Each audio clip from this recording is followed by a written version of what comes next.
Chelsea face January transfer window upset as Roman Abramovich sent honest Eden Hazard verdict opinion. If Chelsea decide to sign Hazard, it could damage his reputation at the club as well as Abramovich's bank balance. As the January transfer window closes in, Chelsea fans are taking to social media to debate the prospect of Eden Hazard returning to Stamford Bridge. Whilst Roman Abramovich is a keen believer that the 30-year-old winger could rekindle his status as one of the best players in the world if he were to return to West London, some Blue fans remain unconvinced. A report by El Nacional claims that Chelsea aren't willing to pay more than £34 million for Real Madrid's number 7, despite now being valued at £22.5 million by Transfermarkt. The disparity in valuations should hand Marina Granovskaya the first red flag over the unnecessary transfer of Hazard. Anita Abayomi spoke to Football.London Chelsea correspondents Adam Newson and Scott Trotter live on the Carefree Chelsea show to delve into the prospect of Hazard returning to Stamford Bridge and whether it'd be a good deal for the Blues.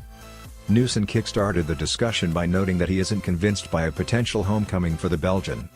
"I don't think it would be a good decision, as much as I know that probably puts a lot of people out," he began.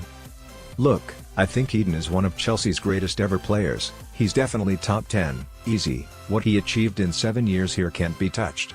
But I'm very wary of the fact that he's basically spent 2 years out injured. He's had a lot of problems. He's not necessarily the same Eden Hazard who Chelsea fans remember. He hasn't got that same burst of acceleration. Injuries have taken a toll on him."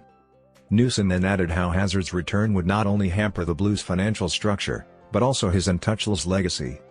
"He would firstly command a lot of money if Chelsea were to bring him back, and I don't think it'd be any more than a nostalgic trip like, 'Oh, Eden's back, how great,'" he continued. "But, then you see Eden and he's not quite the same and you're almost left disappointed.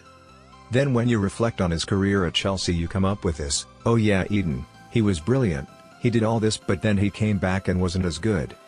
He doesn't need a legacy to be that. His legacy is set. He is one of Chelsea's greatest players, and that's even before the fact of whether he's going to do what Tuchel wants. Tuchel likes his attackers to press and Eden doesn't do that, he never has.